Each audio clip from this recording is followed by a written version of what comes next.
Bienvenue dans ce live, je suis contente de vous retrouver aujourd'hui pour ce live numéro 5 de cette série de lives que je vous offre en l'honneur, si je puis dire, de l'ouverture du bootcamp qui a lieu lundi 31 janvier, soit lundi prochain. Bienvenue, aujourd'hui je vais vous parler des blocages qui empêchent les femmes d'être épanouies. D'ailleurs, vous voyez sur l'écran que j'ai oublié un S à être épanouie. Ce qui pourrait faire l'objet d'ailleurs d'une analyse du perfectionnisme et de comment fait vaut mieux que parfait. Ceci étant, dans ce live, je vais vous expliquer les principaux blocages qui empêchent les femmes d'être épanouies. On a été coupé, désolé. Pour que tu puisses nourrir ton introspection et te comprendre et développer de la compréhension et de la bienveillance vis-à-vis de toi-même et vis-à-vis des autres. Pour les personnes qui ne me connaissent pas, je suis Émilie Antoine, psychologue de formation et fondatrice du site mapsyenlignechaismoi.fr. Notre credo avec Ma Psy en ligne chez moi, c'est-à-dire mon équipe et moi-même, c'est que la femme représente la moitié de la communauté et elle éduque et soutient la seconde moitié. Elle a par conséquent besoin d'être accompagnée et soutenue dans tous les domaines de sa vie, qu'ils soient professionnels ou personnels, individuels ou relationnels en connexion avec l'autre, car tout est lié. Alaykoum salam wa rahmatullahi wa barakatuh. Comment ? Eh bien, j'ai mis sur pied une équipe de psychologues de première classe qui sont formés, qui sont bien sûr diplômés, formés et supervisés en continu pour vous traiter en première classe. Je vous propose également des formations numériques et le coaching de groupe qui est le bootcamp. D'ailleurs, comme je vous disais tout à l'heure, cette série de live que vous pouvez retrouver en replay sur YouTube, que je vous laisserai encore quelques jours en replay sur YouTube. Cette série de live, elle a lieu en l'honneur du lancement du bootcamp qui s'appelle le bootcamp Ma Psy Campus, qui dure 6 mois et qui aide les femmes à se débarrasser de leurs croyances limitantes et de leurs blocages pour mettre de l'amour, de la considération, du respect, de la confiance, de l'assurance et de l'estime dans leur vie en se bâtissant un mindset et un comportement d'une femme qui s'épanouit en cohérence. Et là, c'est très important avec ses valeurs et ses principes. Donc vraiment, je t'invite à nous rejoindre dans cette aventure. Aujourd'hui, comme je vous disais, le sujet, c'est les blocages qui empêchent les femmes d'être épanouies. Je vais vous donner du concret pour que tu puisses alimenter ton esprit critique, ta compréhension des choses, que tu puisses nourrir ton analyse et ton introspection, parce que ça, c'est un truc qui me tient à cœur et que je fais aussi dans le bootcamp. Ce qui me tient à cœur, c'est de vous transmettre des connaissances, certes de vous proposer des exercices stratégiques pour que vous puissiez évoluer, mais aussi de vous faire monter en compétences. Donc là, je vais vous donner des petits exemples. Avant ça, en introduction, retenez que les blocages, c'est les conséquences de croyances limitantes et que, en général, ces croyances limitantes, elles viennent de notre histoire, de notre culture familiale, de la société, de l'environnement, des expériences qu'on a vécues, et puis malheureusement, si je peux dire ça comme ça, mais bon, c'est la vie, des blessures, des traumatismes, etc. Donc là, ce que je vais faire justement, c'est je vais vous illustrer, je vous disais que ces blocages, ils peuvent avoir lieu dans différentes sphères et je vais vous donner à l'aide d'exemples concrets. Vous voyez, parce que souvent, en fait, des connaissances, au-delà de donner des connaissances, on va dire, théoriques, des exemples, ça permet en fait de faire passer le savoir qu'il y a derrière de manière plus optimale très souvent. Donc voilà. Je vais vous donner, le premier exemple que je vais vous donner, c'est un exemple de blocage qui peut trouver son origine plutôt dans l'histoire de vie. Admettons que vous avez votre père qui a quitté la famille quand tu étais enfant. Il faut savoir que les enfants, souvent, quand il y a des problématiques familiales qu'ils ne comprennent pas, ils ont tendance à se remettre en question eux. Parce que avoir l'amour de leurs parents, c'est vital en fait pour eux. Et souvent, on dit qu'un enfant, il n'arrête pas d'aimer son parent, en fait, il arrête de s'aimer lui-même. Et ça, c'est pas sans conséquence. Donc, admettons, voilà, ton père, il est parti quand tu étais enfant.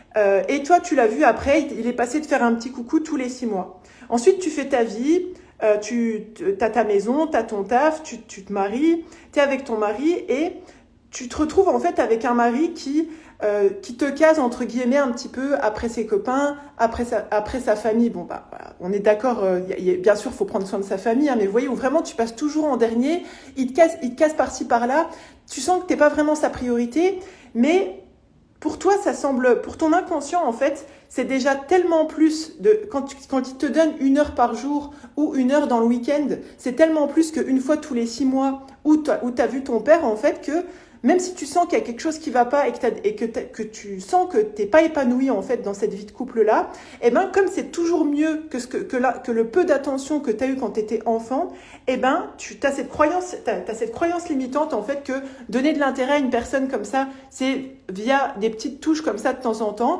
c'est familier pour toi, même si t'es pas OK avec ça et que ça te fait mal. Qui dit que c'est familier avec toi, pour toi, il y a quelque chose de rassurant, même si ça te met pas en sécurité. Et du coup, ça peut être, vous voyez, dans ton histoire personnelle, t'as une croyance en fait qui s'est construite sur l'intérêt donc la première figure masculine qui est ton père, et puis après ton mari, que l'intérêt te porte, ta croyance en fait elle est biaisée par rapport à ça. Du coup tu te retrouves à accepter des choses qui sont inacceptables, mais en même temps, comme tu es toujours dans ta blessure, in fine tu as besoin de plus pour être dans l'épanouissement, et pas juste dans ton évaluation de comment tu compenses en fait ta blessure d'enfant. Je vous donne un autre exemple, ça va nourrir encore, je pense, votre compréhension des choses. J'ai pas coupé le wifi sur l'ordinateur, c'est pas grave. Je vais quand même, excusez-moi. Donc, comme je vous disais, il y a différents types de blocages. Parmi les blocages qu'on peut trouver, là, je vous ai donné un blocage qui part plutôt de l'histoire personnelle. Maintenant, je vais vous donner un exemple de blocage qui s'origine plutôt dans la culture. Donc, quand on a grandi en France, quand on est né en France, etc., on est plutôt en majorité imprégné de la culture judéo-chrétienne, d'accord ? Dans la culture judéo-chrétienne, à la base, on fait des enfants en fait pour procréer, d'accord ? La femme, elle a une vie, le couple, en fait, le couple marié, il a une vie intime, plus qui est tournée vers la procréation que vers le plaisir en fait de la femme, clairement. Donc du coup, quand tu as grandi un petit peu, tu as baigné un peu dans cette culture judéo-chrétienne, inconsciemment, tu peux avoir développé l'idée que le sexe, c'est pas quelque chose où tu vas forcément tirer un profit physique, du plaisir, etc., de l'épanouissement en tant que femme. Il y a cette idée que c'est un petit peu sale, etc., que c'est pas légitime pour la femme d'avoir du plaisir dans son intimité avec son mari. Et ça peut avoir pour conséquence que tu vas te bloquer, à te lâcher, à demander des choses, car, entre guillemets, c'est pas ce qu'une femme respectable, elle fait. Vous voyez, ça, c'est le type de... Là, voilà, je vous donne... Après, ça, c'est un exemple parmi tant d'autres. Je dis pas que toutes les femmes, entre guillemets, qui ont évolué dans la culture judéo-chrétienne, elles ont ces blocages-là, mais c'est le type de blocage que tu peux avoir hérité de ta culture, en fait. Donc là, en l'occurrence, je parlais de la culture judéo-chrétienne. Je vous donne un autre exemple qui peut être issu... Donc, en premier, je vous ai donné un exemple plutôt historique. Alaykoum salam, Nadia, bienvenue. De ton histoire personnelle. Ensuite, là, je vous ai donné... De toute façon, je mettrai les replays, Nadia. Je vous ai donné un exemple plutôt qui est issu de la culture. Et là, je vais vous donner un exemple qui est plutôt issu de la société. Il faut savoir que... Alors, en tout cas, dans les derniers chiffres que j'ai consultés, une femme en France, elle est toujours payée à moins 20% qu'un homme à travail égal. Quand tu as grandi comme ça dans une culture, du coup, qui valorise plutôt... à travail égal, je répète, plutôt ce qui est produit par l'homme, tant de par le fait de la valorisation salariale qui est plus importante en fait, après en tant que femme, tu peux être en mode ok, t'as conscience de ça, tu baignes là-dedans, t'as entendu des trucs, etc. Vous voyez, culturellement, on baigne dedans. Du coup, après, tu peux avoir développé, entre guillemets, une croyance limitante que toi, en tant que femme, t'as à faire beaucoup plus pour justifier de ta légitimité à être sur ton lieu de travail, en fait. Ça va se traduire, inconsciemment, tu es en mode, ok, déjà je bosse, genre c'est énorme, j'ai un bon salaire, parce que je n'ai pas dit que tu avais un mauvais salaire, mais en tout cas, tu es quand même payé moins 20% que ce qu'un homme il peut être payé à travail égal. Tu as un bon salaire et en mode, tu te dis, ouais, c'est bon, je vais pas faire la capricieuse, déjà j'ai mon mercredi après-midi. Et inconsciemment, en fait, tu bosses plus que les autres pour prouver que tu as ta place.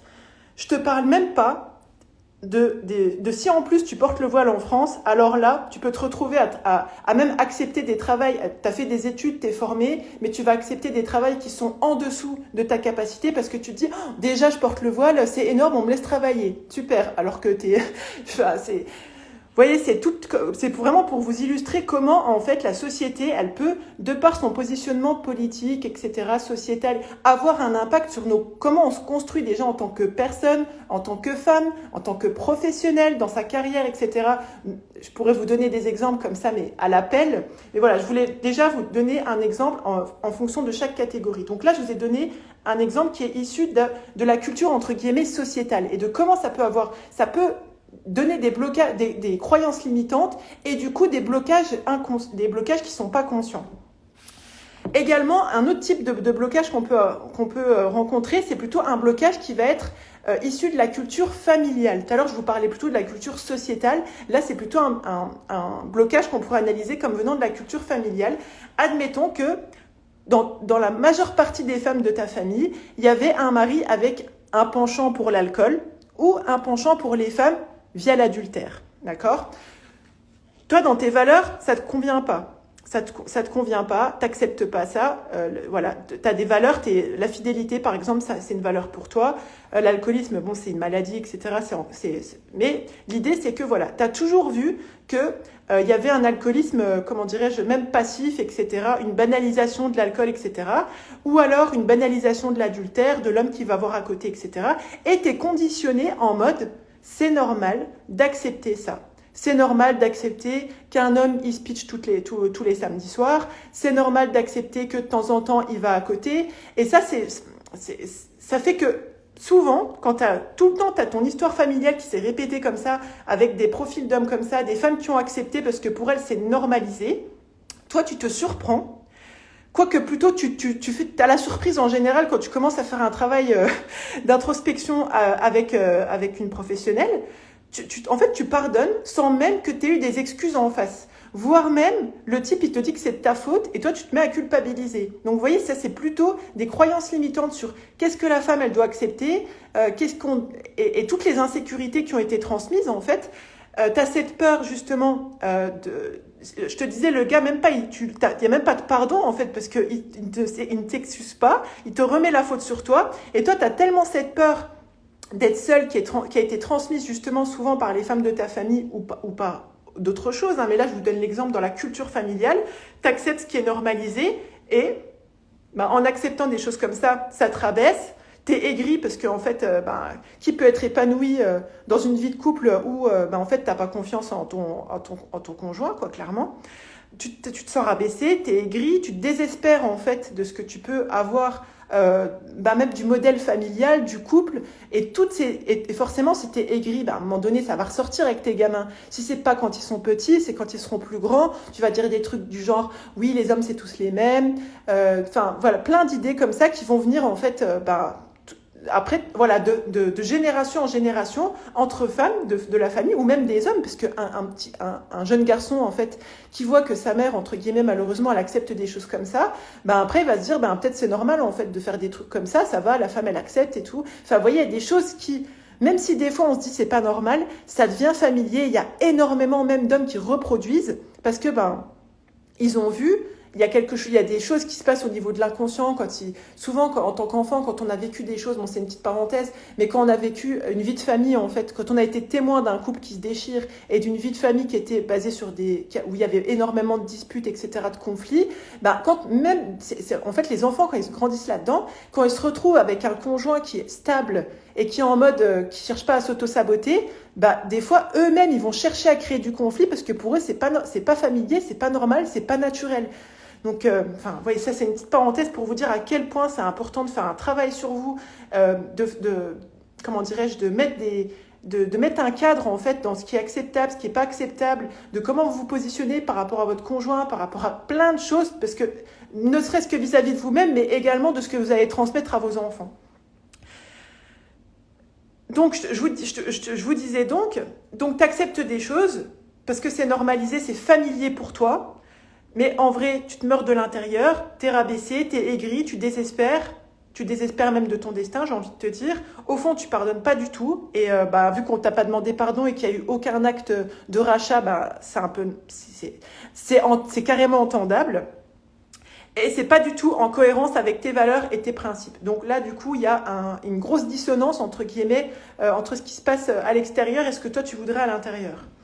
Voilà, j'essaie de vous donner quelques exemples de les blocages types qu'on peut avoir en fonction des différents domaines. Donc, je vous le disais, sociétal, liste, je vais le refaire du micro vers le macro. Donc, personnel, culture familiale, sociétal et, je vous en ai loupé un, culturel, pardon.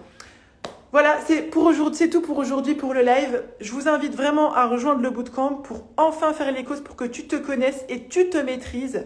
Le bootcamp, vraiment, c'est une expérience où tu vas te révéler grâce à des stratégies qui sont impactantes, des exercices concrets, percutants, efficaces, éthiques. Je ne parle pas de loi de l'attraction, encore moins de saut quantique ou d'abondance. On est vraiment sur des masterclass, des coachings de groupe avec des lives de questions-réponses. On bénéficie Désolé, on a été coupé.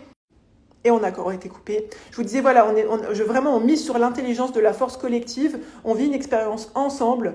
Je vous propose, c'est vraiment du concret pour que vous puissiez monter en compétence, en conscientisation, en analyse et surtout en action. Donc là, l'idée, c'est vraiment d'être, comment dirais-je, c'est la force d'être avec des femmes qui sont dans la même optique que nous, dans l'échange, dans le partage, dans la solidarité. Vraiment, tout est prêt pour que tu puisses te traiter en première classe. Donc, je vous invite à rejoindre le bootcamp. Si vous avez des questions, vous pouvez nous contacter sur WhatsApp au 07 81 11 64 11. Vous rendre sur le site mapsyenlignechiemoi.fr. Je vous mets le lien en bio sur Instagram et dans la barre d'informations sur YouTube.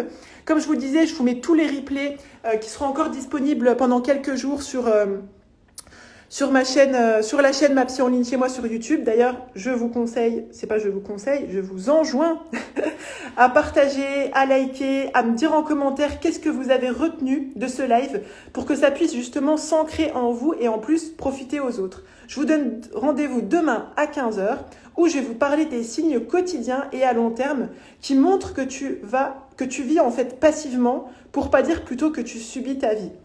Pensez bien que vous êtes la première personne à bénéficier du crédit que vous accordez à votre existence. Je vous dis à demain, samedi, 15h. Bye bye!